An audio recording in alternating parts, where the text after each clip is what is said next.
It's the dance endurance event of the year. The very first competitive dancing in the 2018 series of Strictly Come Dancing. And everything changes from this point on.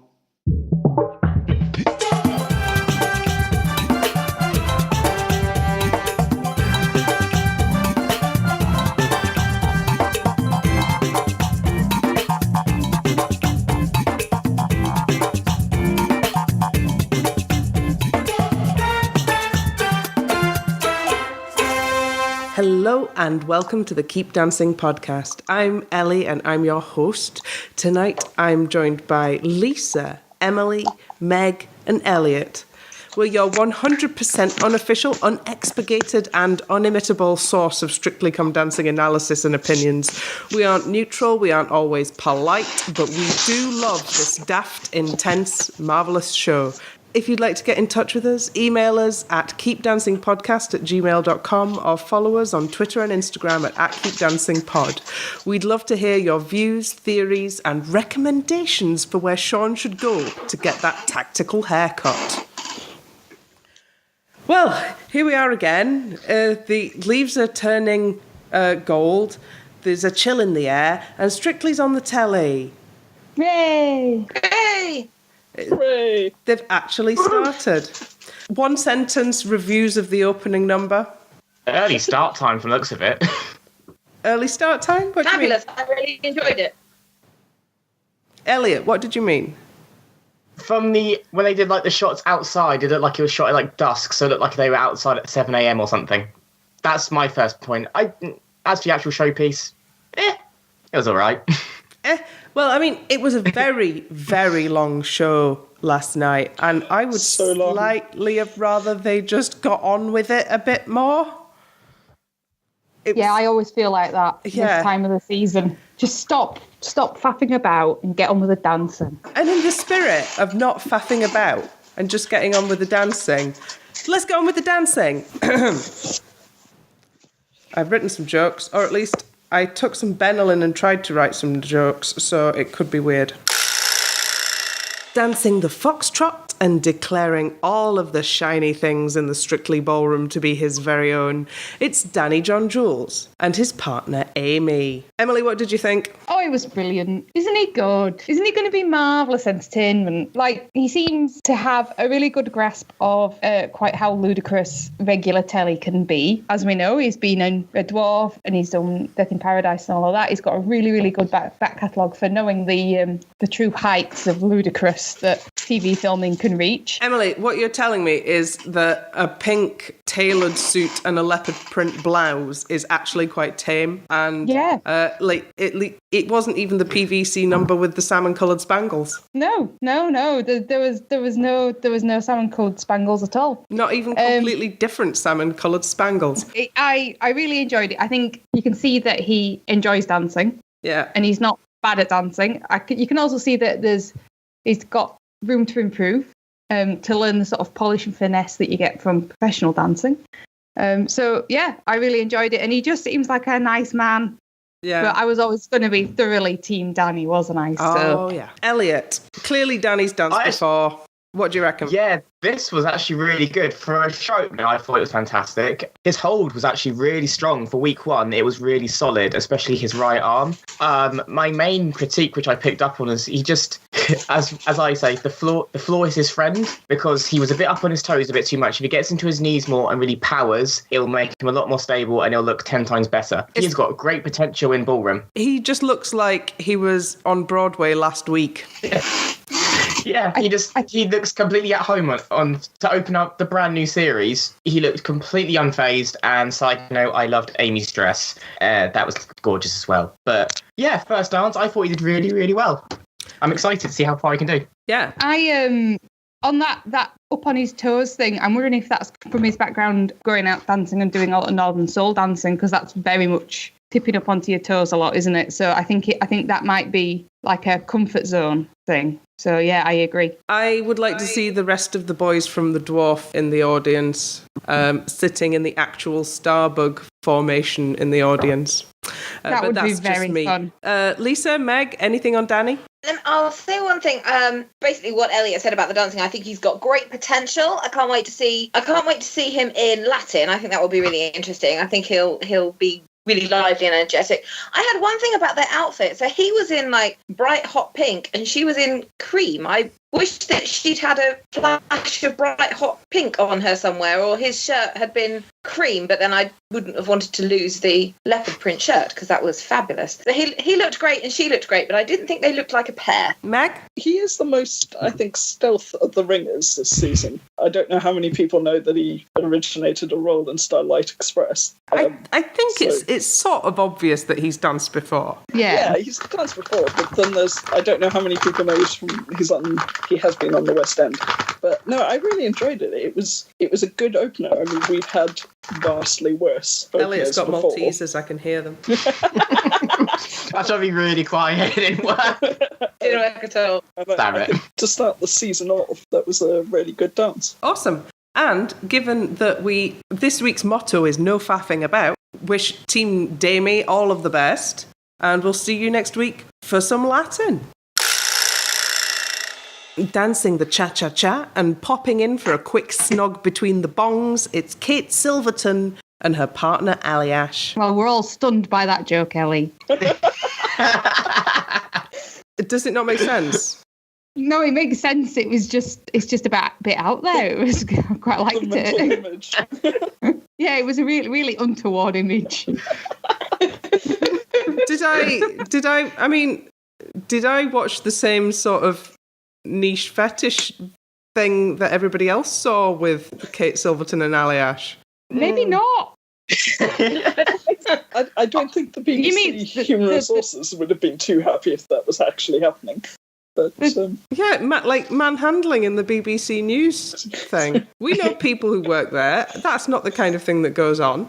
It's the anymore. Broadcaster.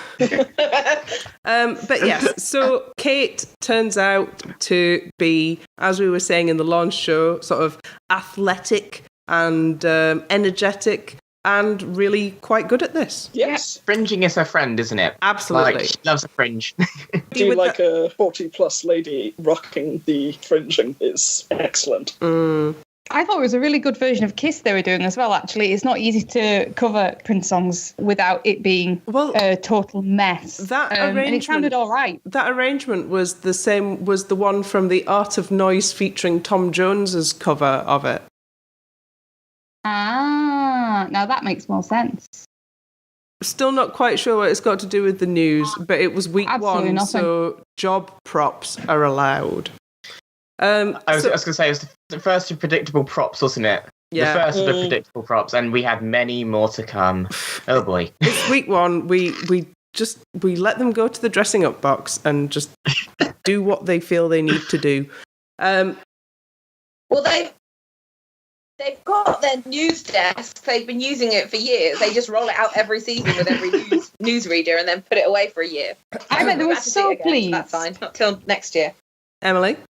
I bet they were so pleased when they ordered that news desk. And they're like, it's okay, it's expensive, I know, but we will get years and years and years and use out of it. Hasn't it also been like a coffee bar, a cocktail bar, it's DJ booth? It's Probably. It's a multi-purpose pulpit. But so Kate, so if you're going to win strictly, you can't be hot out of the blocks week one. Was Kate's week one performance the kind of there and thereabouts that you would need to be challenging for the win? I wouldn't say win, but final six, yes, because there's a lot she can work through the box, like in a corner. Because she's got long legs, they're fabulous, but she does need to work on them because she was very stilted. I think that was just nerves, because when you get nervous, the first thing that goes are your legs and dancing. They just lock up, and her legs did.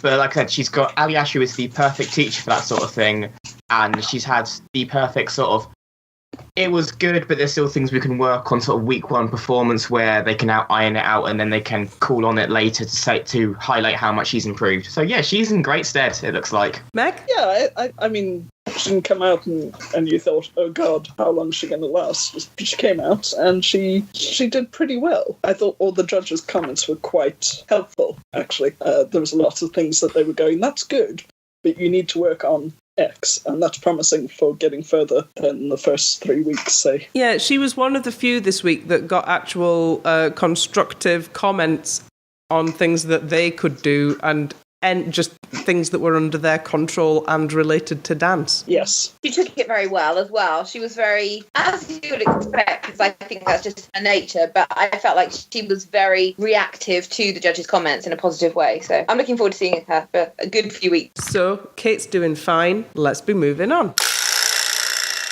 Dancing the waltz and making us all think of star-crossed stolen glances through a fish tank, it's Lauren Stedman and her partner AJ. Yes, like Romeo and Juliet forming an inappropriate couple that ends in disaster. Lauren and AJ. Yeah. So Yeah. he's got quite someone on his hands here. So from the VT, they did like half a day of basic standing in frame. Then she went to Australia and won gold. And doing the triathlon. Then she came back from Australia, did 2 days on the routine, and then she went on TV and did that. She's wasted on AJ. Oh, so wasted. I mean, he almost dropped her in the launch show, which... Not good.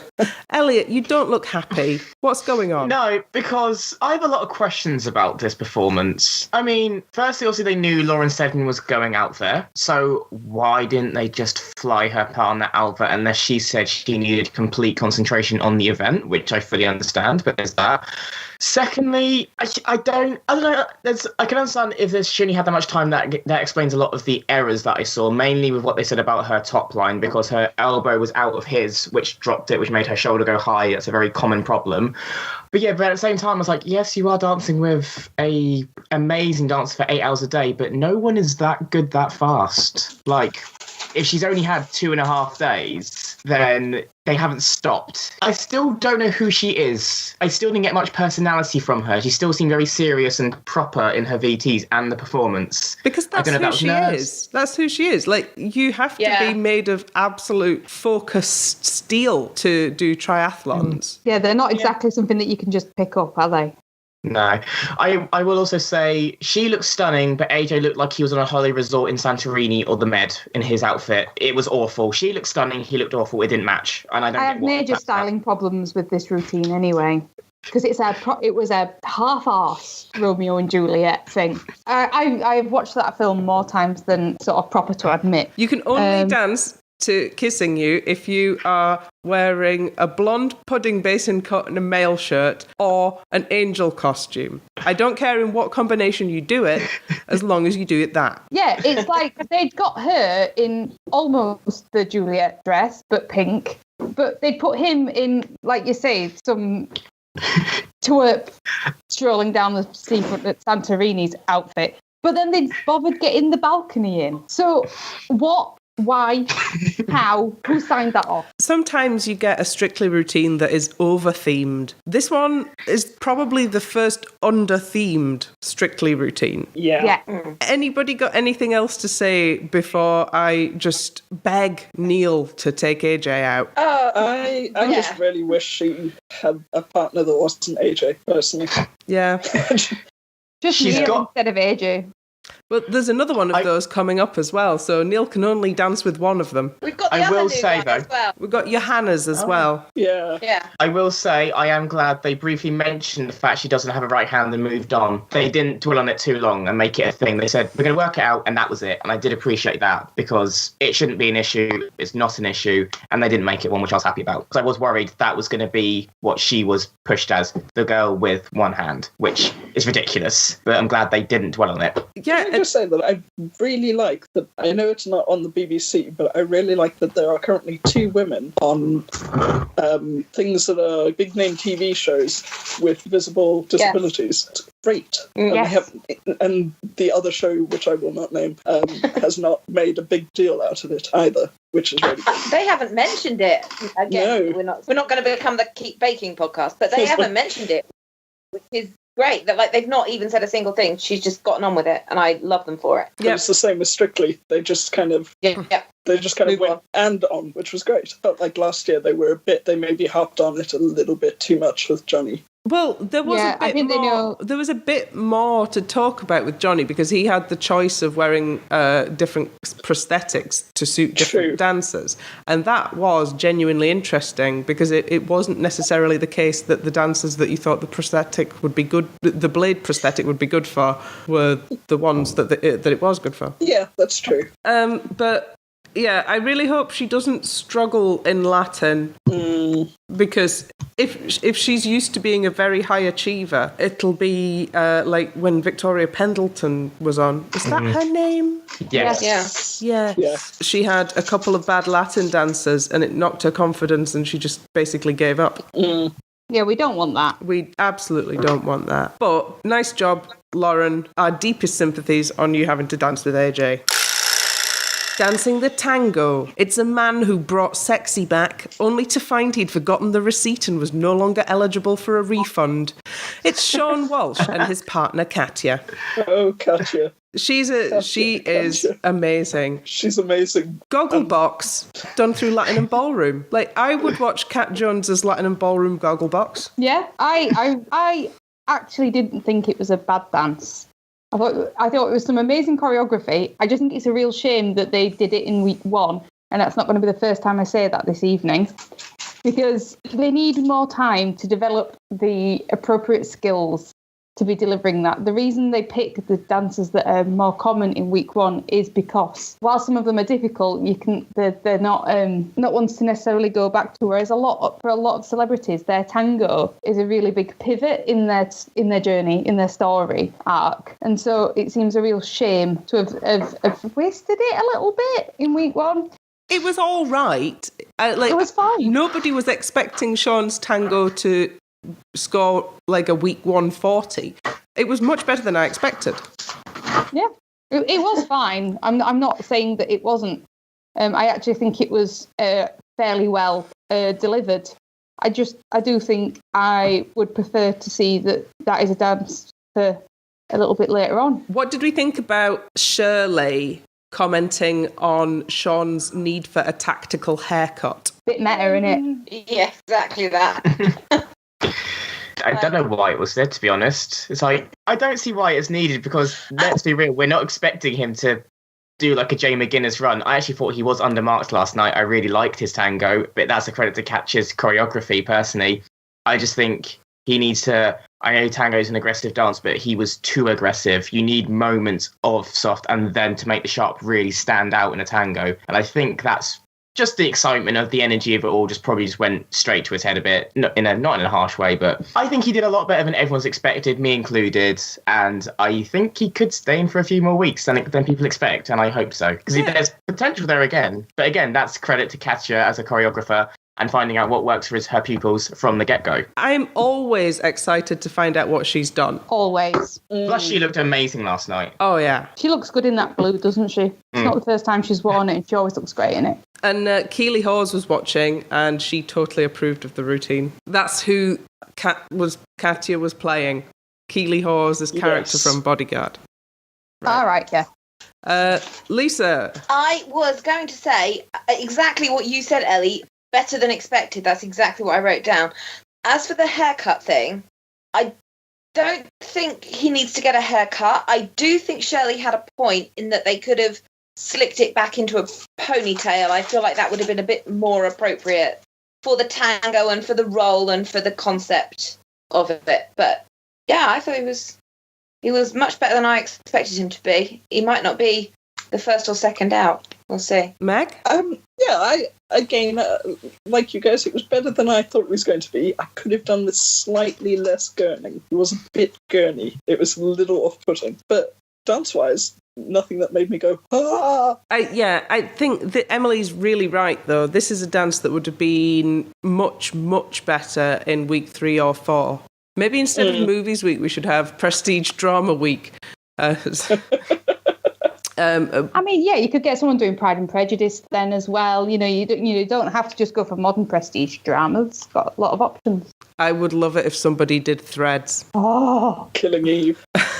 We're not allowed to have same-sex partnerships on Strictly. Is there any more to say about Seann other than he is enjoying Katya's choreography as much as we are? No, I don't think so. Dancing the jive and forcing me to finally listen to Portugal the Man when I'd been avoiding them for so long. It's Vic Hope and her partner Graziano. Or rather, it's Graziano and featuring a cameo from Vic Hope when he allowed her to be on screen. Emily, read away. Can I read my direct first line of notes? Yeah, go on. All in neon bikini, Batman. Yes. Like, normally it's difficult to rock a highlighter shade, but Vic did. Oh, yeah. Yeah, no, she looked amazing when we saw her. So She's always going to look amazing. I think we just have to accept she is always going to look stunning. Yep. And just what was Graziano thinking? About himself? Well, yes, largely about himself, but Why so many bum grabs? I don't know. I have more. Like, what's Graziano for? Maybe it's his first week as the show as a professional, so he thought it was about him as forgot about his partner.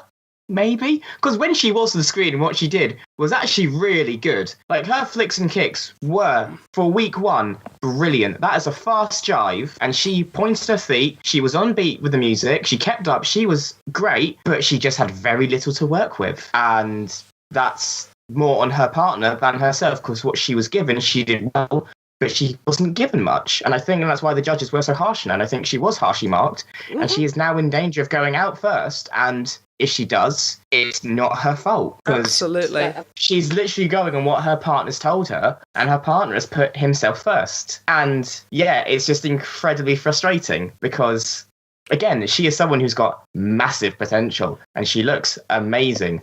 And I am interested to see if she's going to wear a 2-piece ballroom dress next week because she's only worn the 2 pieces so far. I mean, it could work. We've seen one work this evening. Yesterday evening, there was at least one 2-piece ballroom dress. It was Katie that wore one. Oh, yes. Oh, yeah, of course. It's just this question, what is Graziano for, is very important. So he's come in to occupy the place left by Brendan, who was the villain, essentially, of the pros. The one who, it was all about what's best for Brendan. And they've just come in with somebody who's even more what's best for Brendan. He seems slightly more vacuous than Brendan, though. I feel like AJ might be the new Brendan. Yes, I agree with that. But yeah, also this thing, like the show is making a big fuss out of him and telling us that he's sexy when he is not. No. When you got like Ali, Ash, and Giovanni there, you're like, that's a bold claim to make. When you got those two literally right there. And I don't know. I mean, I feel like, why not Neil? Why doesn't Neil get his time in the sun? Or Johannes? I've seen Johannes. He looks very nice. I mean, I'm going to rep for him because he's a South African dancer and I'm South African, but, why Graziano? Why? Well, I think, eternal question. Ellie, can I just pick up on what you said about him sort of coming in as the new Brendan? The thing to remember is that when Brendan started, he wasn't Brendan the panto villain. He sort of became that as a character. It sort of happened over time, whereas you can't bring in someone new as the villain and expect them to stay very long because the public need to get to know him as like Saturday night entertainer before he can turn into that villainous character. I can see Graziano not lasting more than one series though. No, exactly. I don't think so. I was saying on Twitter to Marion Keyes this morning, strictly superfan Marion Keyes, that Graziano represents a sort of a really 90s idea of what hetero women find sexy. The Latin lover, the Italian stallion. Yeah, the Athena poster, the rippling hunk on the cover of a Mills and Boon. But yes, he's very Mills and Boons. He's very 90s Mills and Boons. But that's not what straight women and men women that like men in the 21st century actually like. Like, everybody's much more interested in Ryan Gosling. Or Neil Jones. What about Neil? I just think he's a fundamentally misguided pro dance casting choice, and poor Vic. Yeah. I hope he's a lot more respectful of her time in the ballroom next week. Anyway, the grimness continues. Dancing the samba and giving the exacting task of finding the least funny thing in the world a good old go. It's Susanna Constantine and her partner Anton. And again, this one's really Anton and the woman who's forced to be with him this year. And the comedy props. Yeah, it was so bad. There was neither Anton can't samba and neither could Susanna, and it was awful. It was grim. I wish they hadn't done it. I don't even... I am very angry. Emily, go for it. You've got a rant saved up. I've got two sides of A5 about this. So, in Susanna's intro in the introductions week, she talked about how diminished and how lacking in self-confidence she was after turning 50, I believe it was, and how she wanted to do Strictly Come Dancing to restart her self-confidence and give herself something to work for that was for her.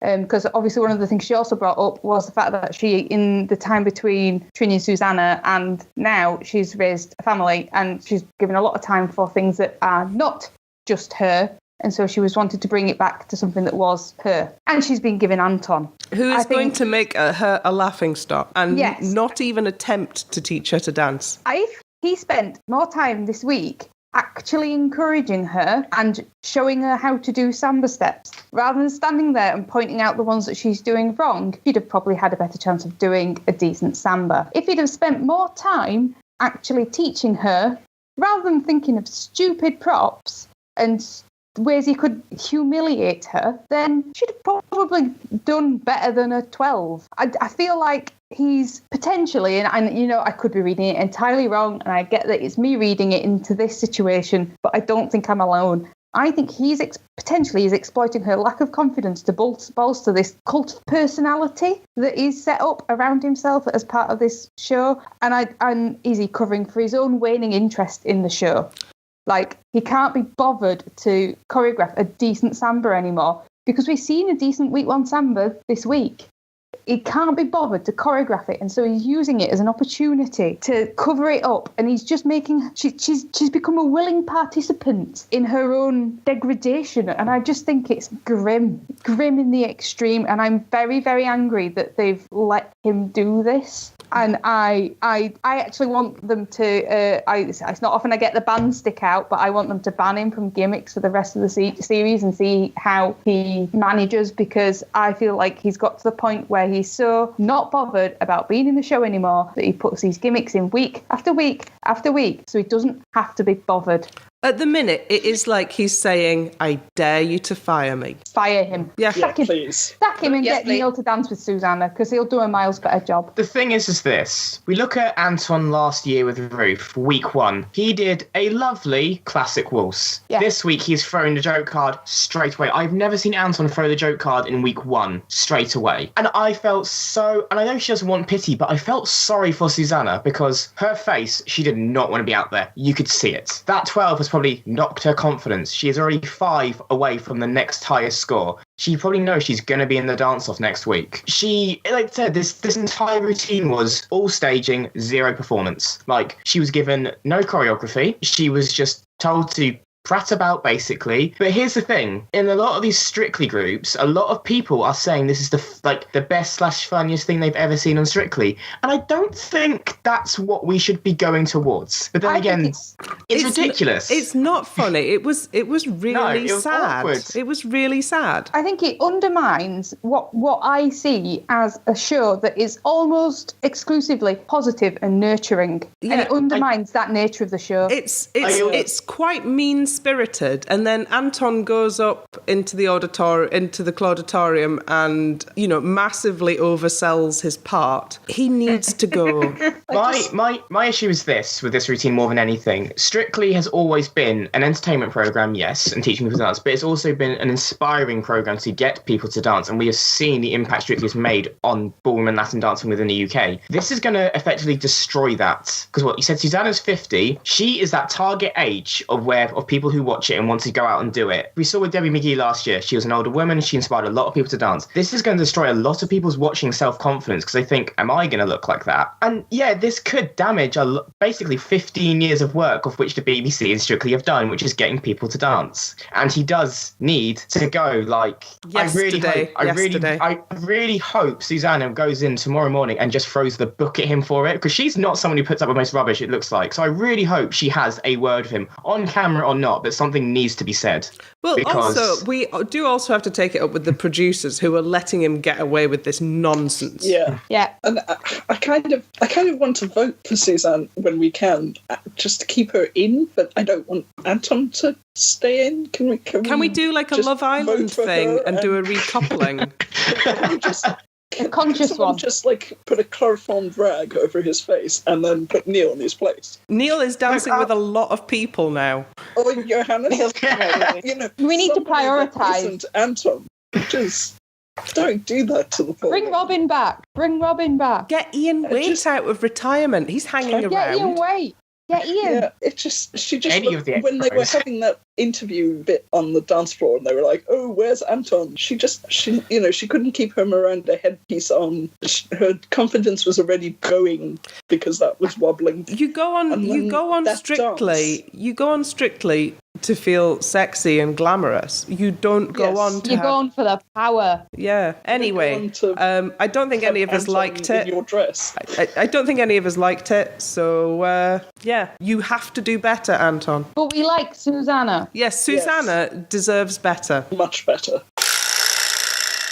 Dancing the cha-cha-cha for at least 5 seconds out of his 90-second routine, it's Charles Venn and his partner Karen. I mean, it was very nice, but I don't understand what it had to do with Strictly Come Dancing. It was a disco routine. It wasn't a cha-cha. It was a disco routine with some cha-cha steps in it. That's what it was. And I got, again, 0 personality from him. He was probably, apart from one other, the most forgettable dance of the night for me. He was wearing red. I couldn't tell you what else happened. I have to go and look at it again this afternoon because my notes just said, huh? Yeah, it was all, when there's 15 of them at this early stage in the contest, there are just some where, you don't have enough emotions to form a strong opinion of it. I really enjoyed the Strictly Band's arrangement of the sub-sub track, and I would be willing to replace Musicals Week with Old School Rave Week.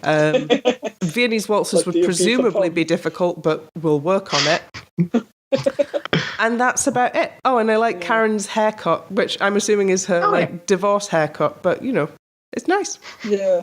Yeah, nice haircut. I did feel like she might slide off him at some points. It was maybe it was the suit. Yeah, there's not a lot of grip on that. It was very body stocking-y, wasn't it? Mm-hmm. When I was clipping the GIFs out of the dancers to do all the little highlights on the Twitter, I couldn't find a 4-second highlight, so that's why I had to do the very first 4 seconds of the entrance onto the dance floor. It lacked personality as a routine.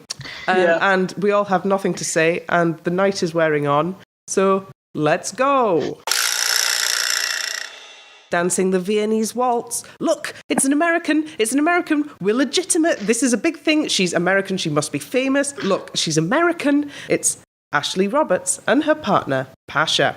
Dancing to the most obvious Viennese of the year. It's either that or Say Something by Christina Aguilera, and they've used Ed Sheeran first. That was it. It's like the most obvious song you could pick as a Viennese to be relevant this year, because I've heard it about 50 times this year in my dance school. I'm trying to think. Oh, it's not the Viennese. We did in the ballroom and Latin class that I'm going to. We did the waltz to something that I think it was an Adele thing that I just found intolerable, especially when you're doing it for sort of 50 minutes on end and John's standing on your toes, which apparently is my fault for not getting them out of the way fast enough. Who knew? Yeah, obviously. But yeah, so obviously Ashley is one of our less subtle ringers this year. And it turns out she can dance. Who knew? Yeah. My worry is Anastasia was the last sort of big American star we had on. Ashley Roberts is not as famous as Anastasia. No, I know she's not, which is relevant to my point, which is basically Anastasia struggled to connect with the British audience. Are we going to have the same problem where she's actually quite a good dancer, but she's going to be in the bottom two week after week after week until you get to a point where she's actually the less good of the two, but just through sheer force of numbers of people that she's eliminated, and she's going to end up eliminating someone that we really like who's an improver, because she's going to be going in and being consistently quite good from the beginning but with no audience connection. She's basically occupying a slot that could be occupied by somebody really famous, like a former Doctor Who companion or a Blue Peter presenter. And I feel like Pasha's the celebrity in this pairing. Very much so. People know Pasha, and I think they're going to be voting for Pasha because he's lovely.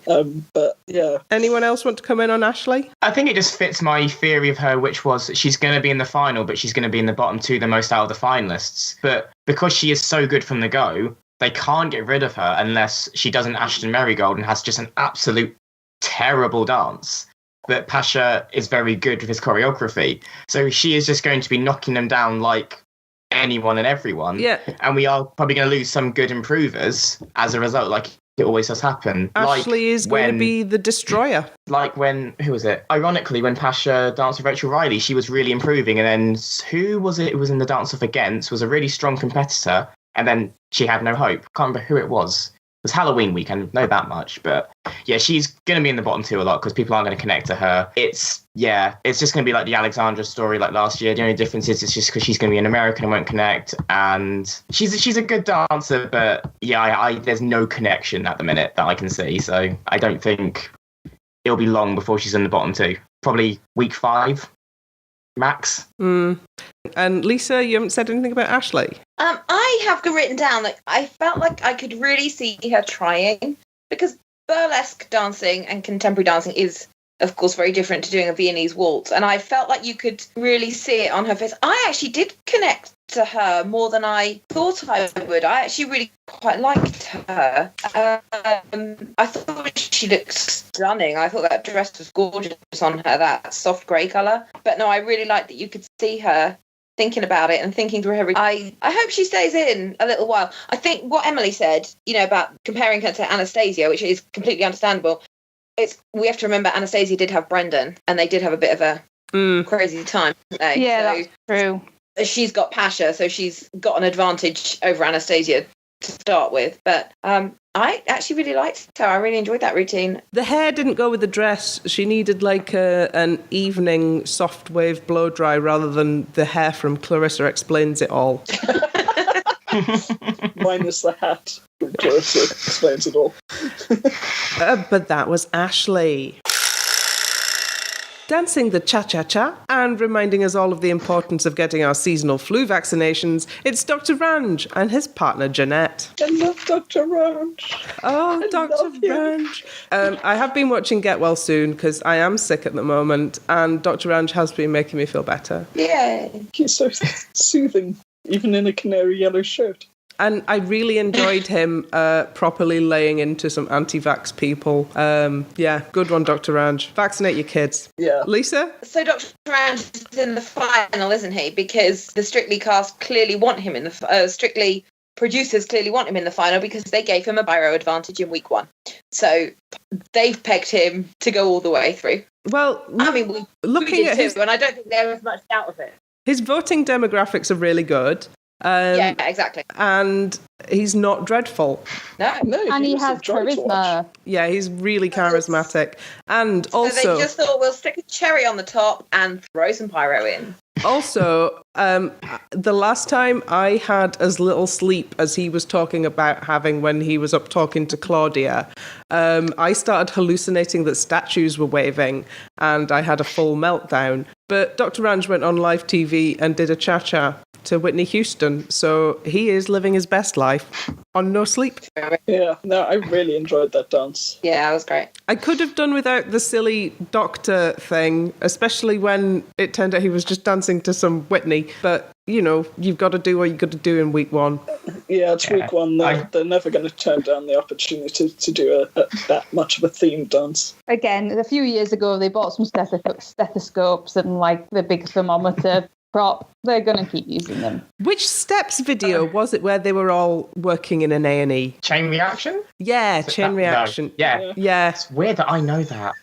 Yeah. Were you even born then, Elliot? Yes. I was like young. I was very young. But I just remember that. But I actually really like this dance. He's really good, actually. He just needs to work on his hip action and his Latin will be there. But then again, that gives him something to work on and have an arc. And I thought he was great. He just looks like he's loving every single second. It just makes you get happy watching him. And I think that's the point in the show. You want to root for him. And that is going to do wonders for him when it comes to the public vote per time. I am going to say something absolutely momentous here. And it might be because I'm on the Dutch whiskey and Benelin. But I'm slightly looking forward to seeing him and Jeanette do a Charleston. Oh, that's going to be great. Yes. That's going to be so fun. And You're really ill. yeah, I'm really ill. I'm not okay. All that we already had Dr. Ranj marked out as somebody who was going to do potentially really well this year, whether he could dance or not. And it seems like he can take instruction and produce the movements just fine. Dr. Ranj, with you all the way. Mm-hmm. Yeah.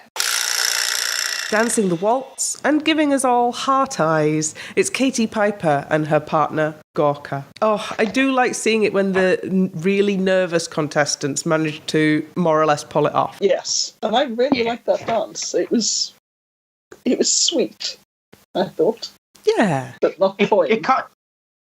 It kind of summed them up as a couple quite perfectly from the get-go, wasn't it? It was sweet, it was cute, he was caring. You know, she got through it. There was a slight hiccup with her feet, but I actually think she did really well. I hope now she's got the first dance out of the way, she will relax, because you could see she was really nervous, bless her. She still hasn't...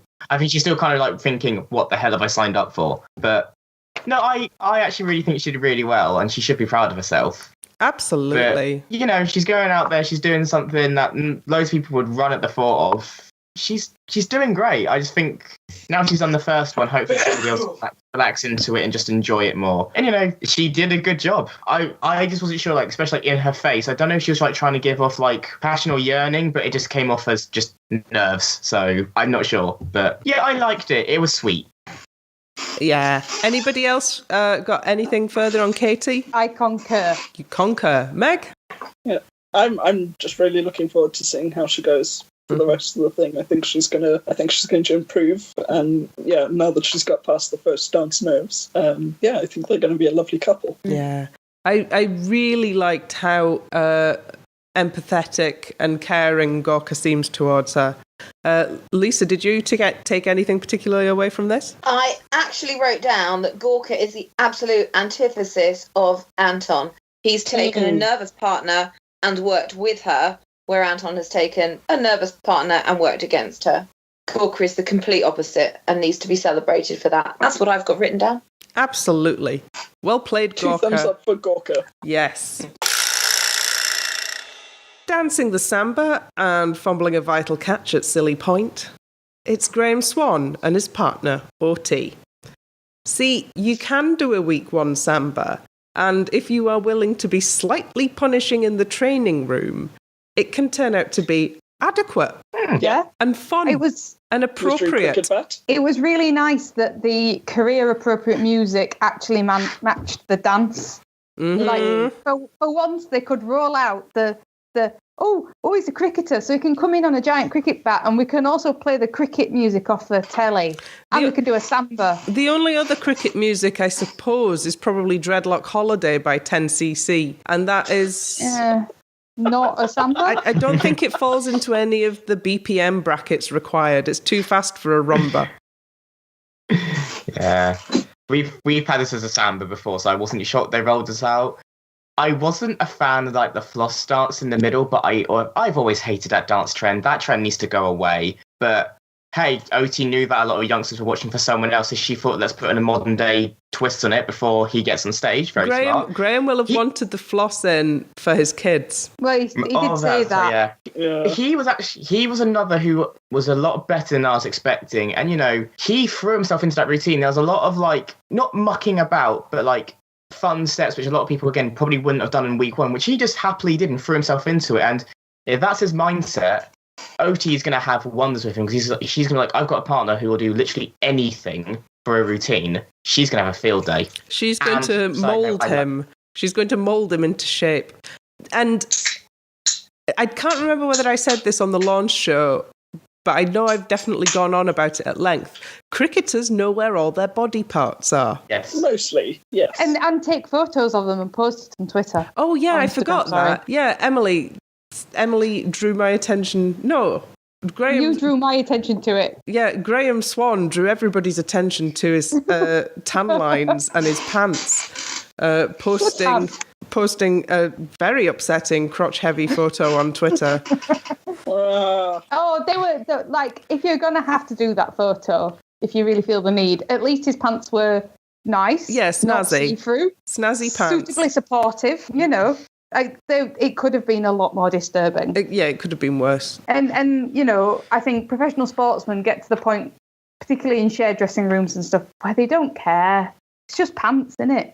So it's no big deal. And like you say, he's particularly being a bowler. I think we were talking about the sort of ability to do body positioning and synchronicity as a result of that, being able to match your timings up and things like that, because he had really, really great synchronization with OT, considering it's a week one dance. He was managing to hold the side-by-side stuff really, really well. I think Oti's secret is she doesn't tell you it's hard. Yeah. She just tells you that you're going to work hard. She never tells you that anything that you're going to do is difficult, and you just naturally want to impress Oti. Yeah, I think she's very strict. She doesn't allow monkeying about in the dance room, I don't think. So far, a lot of the people who I would have thought would have been definite first dance off material, a lot of them have turned out to be actually quite good. There was only one really, really poor dance this week, and it wasn't the celebrity's fault. Yeah. It's a very close pack. It is.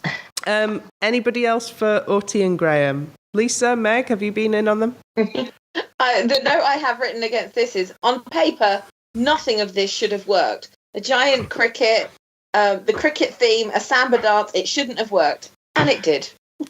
And yes. It took me watching again to see Oti doing something that I don't think was good according to the rules of cricket. She was miming taking a shot with the bat and then stomping the person at the other end of the crease, which... That's not what you do in cricket. Not cricket. That is the very opposite of what you're supposed to do in the crickets. She should have been miming bowling. Maybe she makes the final. They could do it again. If they make the final, she can do it again in their show dance, and she can get it right.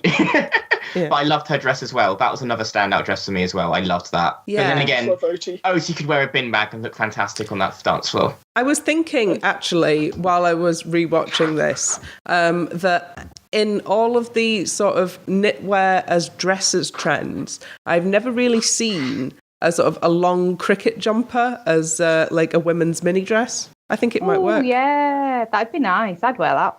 Yeah. You just have to never drink coffee or anything. It's a cream wool jumper. I can see it. You're supposed to rub like a red leather ball on it, so you've got like grass stains and muck on one of the thighs. But that's on the trousers. Yeah, but if you're wearing like an adorable cricket dress, anyway, this has got nothing to do with the samba. Relevant to our interests, though. Yes, and that was Graham and Otie. Dancing the quick step in the world's least necessary bus shelter, it's Stacey Dooley and her partner Kevin. So Kevin's after the win then? I think you might get it too.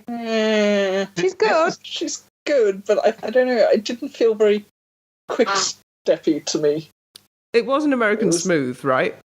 It was a bit wedding dance. It was totally unnecessary to do a quick step in week 1. Yes. They were just doing it for the sheer sake of it. Elliot? No, sorry. It was a quick step, and it was a fast quick step. That's what a professional or someone who's been dancing as long as I have will do at a competition. That was very fast to give someone in week 1. Like, I was hearing the beats of it and putting my own routine in my head and thinking, Glimeneck, this is, I know it's called a quick step, but even for a quick step, that was fast. But she held her own. She looked very lovely and cute. My biggest gripe was it took too long for them to get in hold. It's not an American Smooth. Get in hold and do the dance. If the song is a dancing-themed song, which we spent a lot of last series asking for them to do some dancing-themed dances, and this was very nearly a dancing-themed dance. If they'd have not started out in a bus shelter, if they'd have just started out next to each other, done a twirl and got into hold, this would have been a better routine. Yes. They could have had a more glamorous prop than a bus shelter. Like just like a lamppost or something, like something else, just not a bus shelter. Yeah, like Kevin had a third of an idea there, and I don't know what the other 2/3 were. I like the way she was sat in the bus shelter. Like, she wasn't sat all prim. No. Because normally they make them sit prim. She was sat like ice in a bush shelter. In a red frock. Yeah, normally as I'm walking home was, from a night out and I'm drunk. But, she was sitting as if she was a footballer posing for the team photo. Yeah. I enjoyed the demonstration of a less femininity while still wearing a ball gown. Yeah. Did you like the drop big sequins on her gown?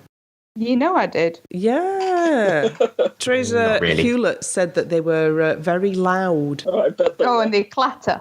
I can imagine. Yeah, they do. Like, my dance partner dressed like that once, and you cannot sneak up on anyone with them because they literally you just sound like a Christmas bauble walking down the road. Just like you cannot sneak up on anyone. Yeah. To the bus stop. To the bus stop. Yeah.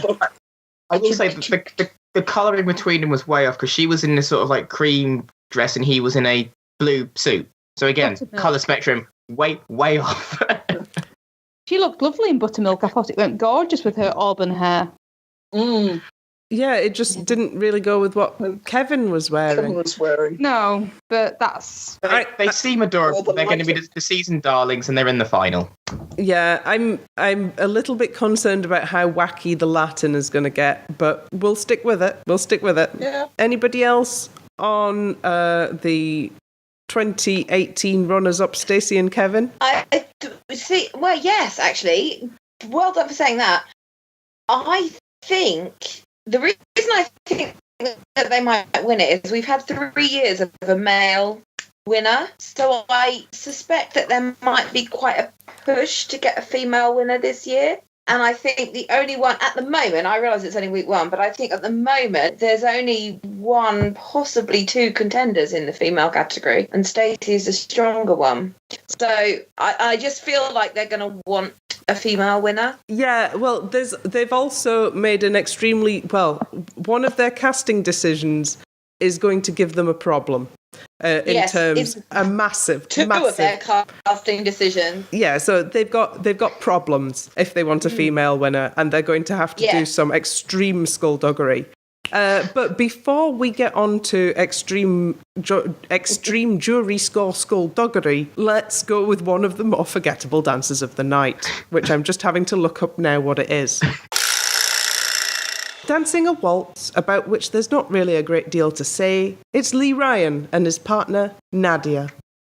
During this dance, I started thinking back to last year when Nadia wore a dress that was that colour of green, and she did that passo with David, which I didn't care for, but she nearly kicked David's head off. And in this year's green dress routine, she nearly got her neck broken by Lee Ryan. It's a danger colour for her. Yeah. Does anybody have anything to say about this? Because I was losing the will at this point. I laughed hysterically when he nearly fell over. Was it Shirley said that because he was a musician, he should listen to the music because he was a musician? I was like, have you what? Did you see Blue? What? That was like a highlight for me. She was like major competitive dancing career at that point, wasn't she? She wasn't watching. She was Blue busy, and I think she was pop. in America. Yeah. But that's pretty much all I remember from it was that hilarious comment. Because I watch the show and then I watch the clips of the dances again to make notes so that I can think about things properly before I go sticking my foot in my mouth. I have watched it again, and actually, second watch round, he's not a bad lead already. He was doing actual leading, not perfectly and not all the time, but there were definite moments for a week one male celebrity, where he was leading that dance. So that was really good, and his posture doing so held for a good portion of the dance. There's room for improvement. I just wish I quite like the Eagles, but I didn't feel that much for that combination. But crack on. I was just bored. I was bored. So bored. Yeah. Lisa? I'll tell you exactly what my notes say. It was okay. That's what I wrote down. I mean, my first line is, Nadia's dress is lovely. Because that's the first thing I noticed. It just kind of fits this problem I had with Lee Ryan in the launch show, which is, who are you and where are you going? What are you doing? Zero personality. Again, well, the thing is, it is dangerous for Lee Ryan to show his true personality live on TV. And I was hoping it would be a bit more exciting, because when Lee Ryan gets carried away and opens his mouth and starts talking, weird things come out of his mouth. But they seem to have kept him on quite a short leash. In fact, he wasn't even allowed to do a lot of the talking in his own training VT. He wasn't actually. They went round to see Sean and Katya instead. Yes. Yeah, they did.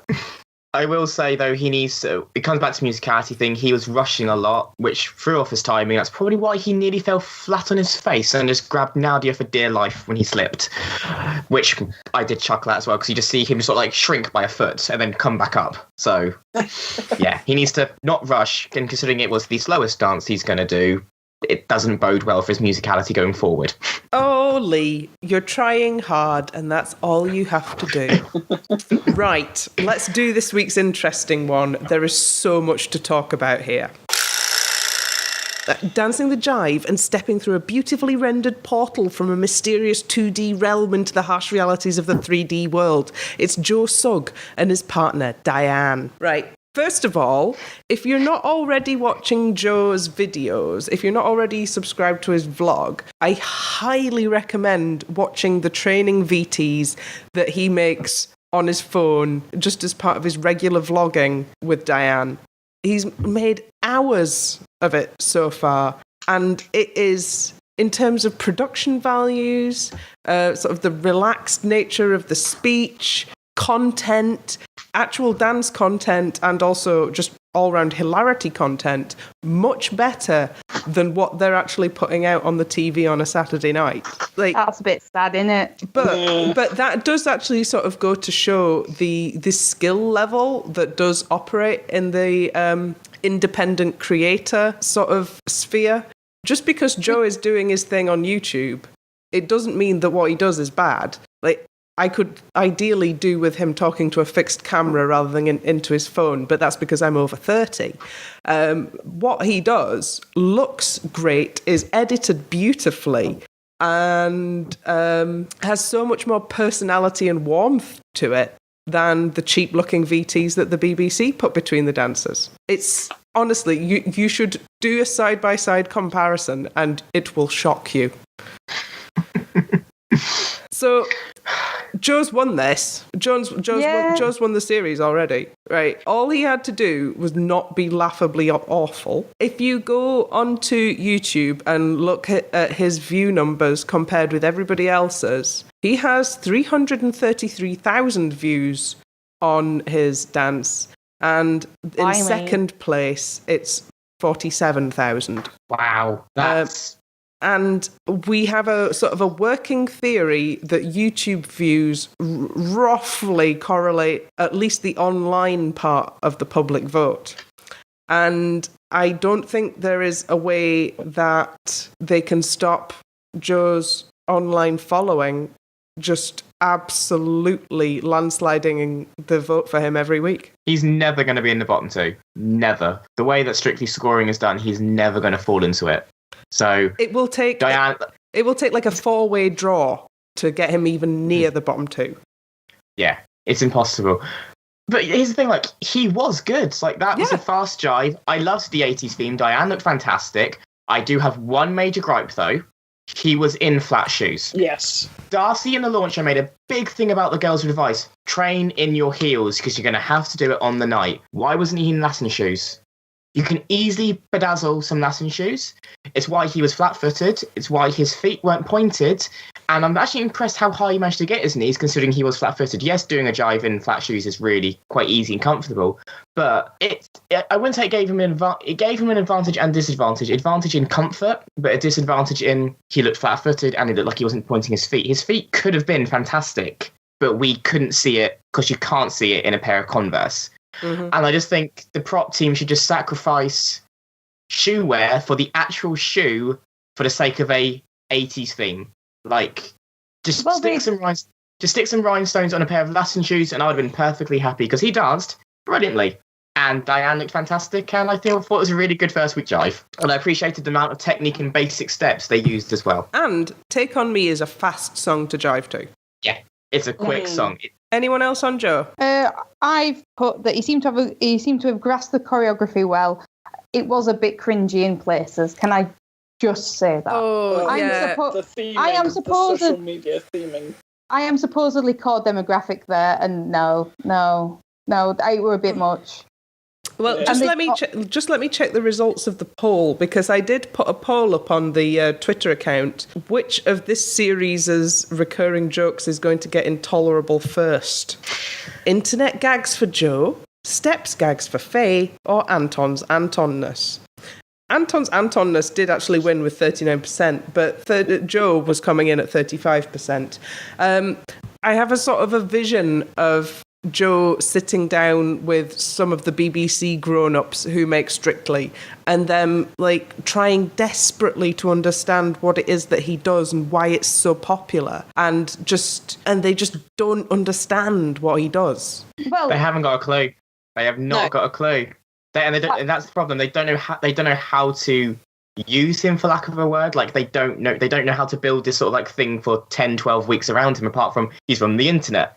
Like, just sit down and ask him. It's not difficult. The internet is a fairly big place. Lisa.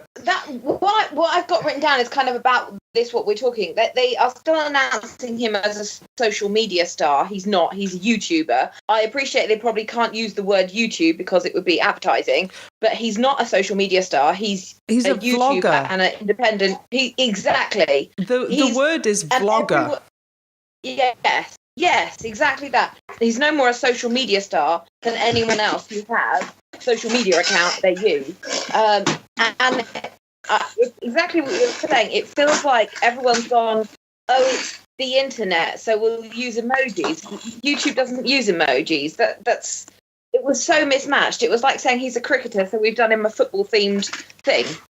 Because it's sport, so it's all the same. And I feel like, I'm quite angry about it. I just feel like they need to ask somebody younger, or maybe even Joe himself, how to do this, because they don't know what they're doing. They don't know how to handle it. You can't afford Zoella's consultancy rates. Like, you just can't. But, yeah, you've got Joe in the room. If you want to know how to do the YouTube stuff, ask Joe.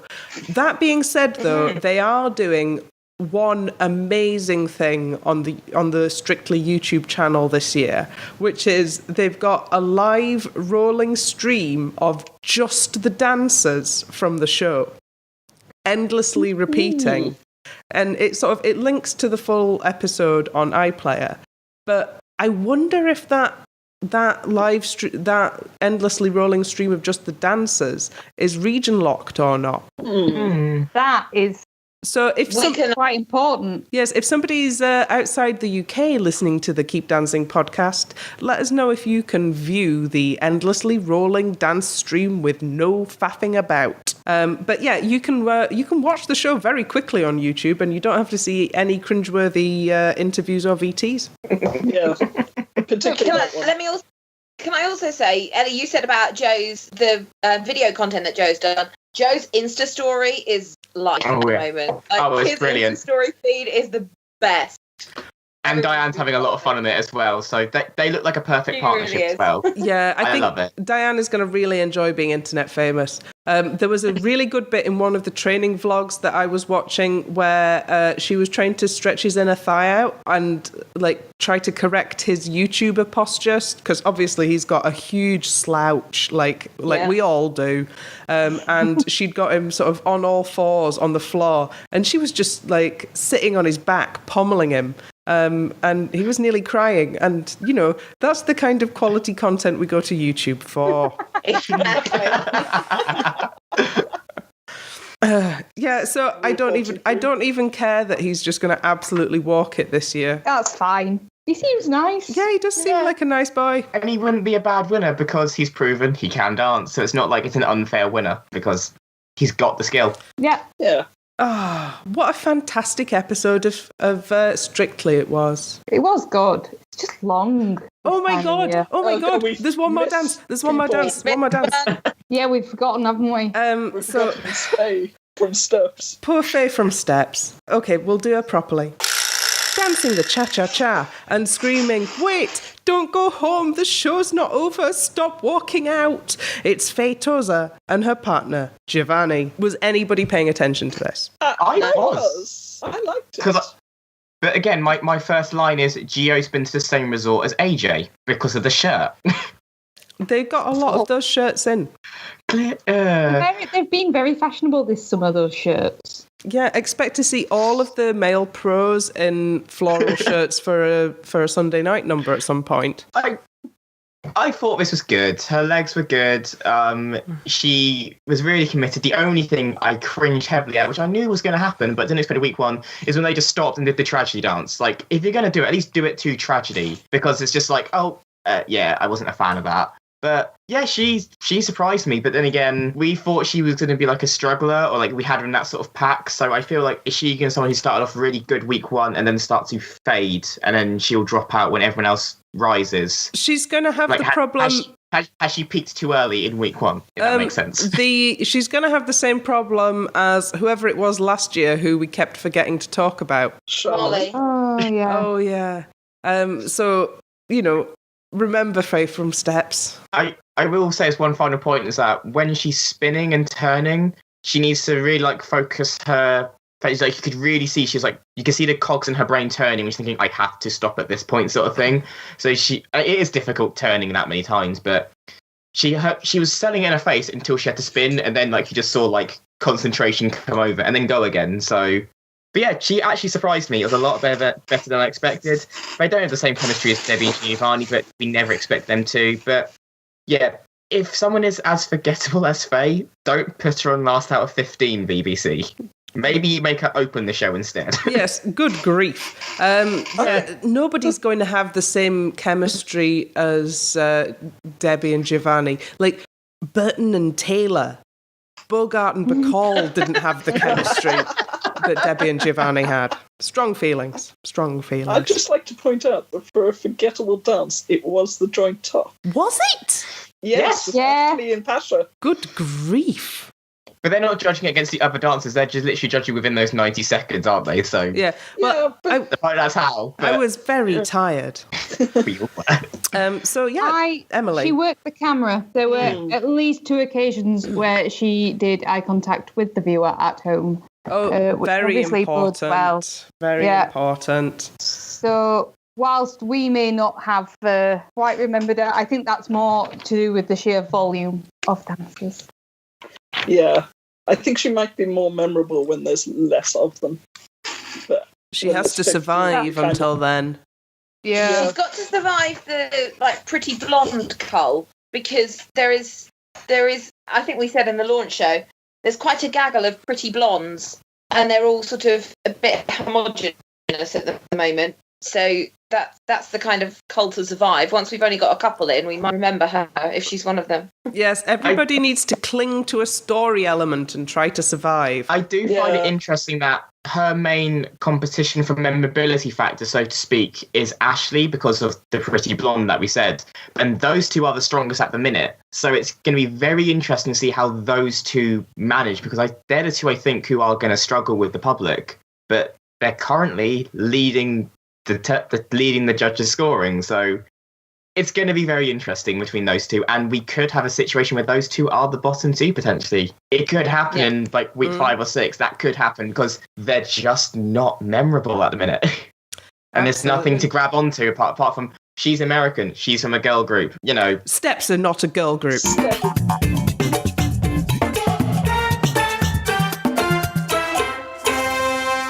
So, we've had our first 15 dancers of however umpteen many we're going to have this year. I want to know from everybody who you think's going to win and what ploy they're going to do to get Joe out of the final. Elliot. Oh, why me first? Who's going to win? Oh, gosh. Like, this week has thrown everything up in the air. Mm-hmm. But winner, I'm still going to say Stacey and Kevin, because she's a good dancer, she's adorable, room to grow, and if they've given Kevin a good dancer, he's been in the final three or four times now. If he makes the final, he's going to win. Just for sheer sake of it, it's Kevin's year to finally win. And to ploy to get Joe out the final, I'm guessing maybe do a really internet-themed dance which the public aren't going to fully understand, or the judges aren't going to get, maybe. He's going to be too niche. And a rumba to the social network song. It's actually a samba. It's actually a slow samba, so it could happen. It could happen. Oh, I think yeah. they're just gonna give them a really niche internet thing, and the judges are going to berate it, and then the public aren't going to be able to save him. That's what I think. It could be an Ashley and Jeanette moment where you missed the mark entirely on this dance, and that's what sends you home. Lisa. I think the winner will be Stacey and Kevin for all the reasons highlighted previously, and the fact that she has a pretty strong, loyal group of fans in the UK. I mean, let's not think that, you know, Joe and Dr. Rand are the only people with a sizable chunk of people who like and admire what they do. She's one of them. And she, as we know, and we said last time, she's not afraid to say what she thinks, especially to Dan Wooden, so that's fine by me. I think the ploy... I don't think there will be a ploy to get rid of Joe, because they will be wanting they'll be wanting their decision to cast a YouTuber to pay off.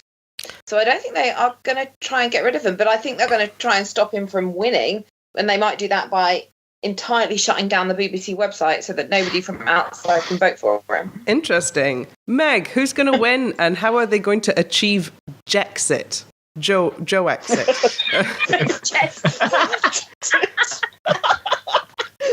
I actually think that Dr. Rand has a very good chance of winning. Because dance-wise, he was a joy to watch, and I feel like maybe the demographic that will vote for him are maybe slightly larger than people of Joe's age who have a BBC account and can actually vote online. Because it's not an open vote. You do have to sign up for... Dr. Rand is a nice young man, and nice young men win strictly. Others like nice young men, particularly if they've got children and watch CBeebies. But how they'll get Joe out, or at least hamstring him, I guess someone's going to have to dig up something he once said on YouTube that might be offensive. But I assume they've scoured his YouTube before they... He's squeaky clean. Yeah, well, I mean, his sister's been brought down-ish by... Capitalism. Things. Yes. But you've got to I don't know. think he's her younger brother, so he's grown up Learning fully from her. immersed in the social media thing and the fact that everything that you've ever said online can be found, which is actually, it's generally older people that get caught out by that. Yes, I mean, I won't dignify his mentioning his name, but a certain other Brighton YouTuber who is not that much older has spectacularly fallen foul of the what you say on the internet stays on the internet forever and ever and ever. But I don't think they will try. No, they want the youth. They want the youth vote, though. Mm-hmm. They want more younger people to watch Strictly, and then they're not going to achieve that if they make it unappealing. Emily, who's going to win and your Jexit strategy? I think that Dr. Ranj is probably going to win if he continues to be good. Obviously, I want Danny to win because I think Danny's brilliant. You see, I'm very conflicted about this. I can't just give you one answer because I also think Graeme Swann's a really, really good bet because he danced well. He threw himself into it. He's dancing with Oti, who has made it to the final the last 2 years running. They're wanting, as we said, Oti didn't make it to the final with Johnny. No, she didn't, did she? No, I'm just talking. It just felt like it. It just felt like it. Yeah, I clearly don't know anything. Dr. Ranj, I think, is a really, really, really good bet on for that. For the Jexit strategy, Joeugg, getting Joe out. Yeah. I think they'll get him through to the final, but try and steer it so that he has an absolutely abysmal show dance that no one could possibly vote for. They tried to do that with your man with the previous tactical haircut. What was he called? Yeah. Jay. Yeah, and that just made it be a really weird feeling final because Jay won anyway. And Joe is exponentially more famous than Jay. Yeah. I'm not saying it's going to work. I'm just saying I can imagine that that's going to be the likely tactic. Well, on that subject, I think that Joe is going to win, and they're going to try a number of harebrained schemes to limit his progress, and none of them are going to work. And it's just going to get more and more hilarious. And then he's going to win. Yeah, there's going to be a lot of, hey there, fellow kids. I will say a final point on the social media front. The BBC Three are really pushing Stacey, aren't they? They are just throwing praise and everything they can at her, which I think could work in her favour. She's their girl. She is predominantly BBC Three, like all stuff is done through BBC Three, so she's their darling. So, and I think that could work for her. Yeah, I do think, people, maybe some tweets from 10 years ago about Joe may come up or something, but none of it's going to work because his fan base will overlook it. So unless he does something completely terrible, which even I think is a stretch, he's probably going to be in the final. It would take actual injury to get to actually take Joe out. Mm-hmm. Yeah, and if we're going to chloroform anyone and drag them out, can we just do that, Anton, please? Yeah, if we only have one shot with the chloroform, it needs to be Anton. You only ever have one shot with the chloroform.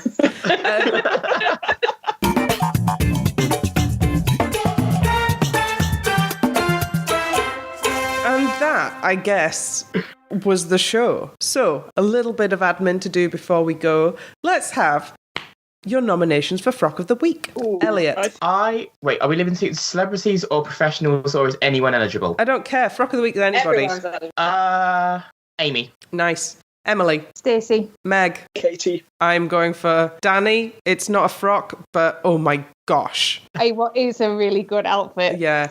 I want to wear that outfit. Lisa, let's have the benefit of your nominations and selections. That's the thing. You've all said somebody who's not on my list, and I usually write 5 or 6 down, and then you guys will say 1 or 2 of them, and then that's how they get it. But all the 5 that I've got written down, none of you have said, so that's fun. I've got Ali Ash's shirt. That's like a honorary nomination. I thought that shirt was fabulous. You can get practice ballroom shoes with that kiss print on, and You can. he should have been wearing those. My friend's dance teacher, she has a pair of those shoes. I see them, and they do look fantastic. Awesome. Oh, that's fantastic. I also had Cassia, Nadia, because it was green, and I feel I'm probably biased on that because we all know I like a green dress. And Ashley and Lauren I had down as well. So that's interesting. I think I will go with, who said Danny's suit? Because Me. that was quite epic, wasn't it? I think we could go with that because I did write down fab outfit next to that. Right. I've already got some pink trousers. I've got a leopard print blouse. I just need the pink suit jacket, and I can actually do the full thing. You can find a pink jacket like that in one of your fabulous vintage shops in Glasgow. I reckon you've got that look just waiting to come. So we're going to give the cat frock of the week. We're going to give Danny John Jules frock of the week. We're going to have to tweet him and tell him, aren't we? I'm going to tell him on Twitter when the episode's out. Yeah. He's going to love it. And well done to Teresa, Vicky, and all at DSI International on achieving this week's sparkly bounty. I think we'd probably better wrap up there in anticipation of next week's first eviction and the return of It Takes Two to your television screens. So this has been the Keep Dancing podcast. Night, Meg. Good night. Night, Emily. Good night. Night, Elliot. Night. Night, Lisa. Good night. Good night. I've been Ellie, your host. Follow us on Twitter at KeepDancingPod and keep dancing.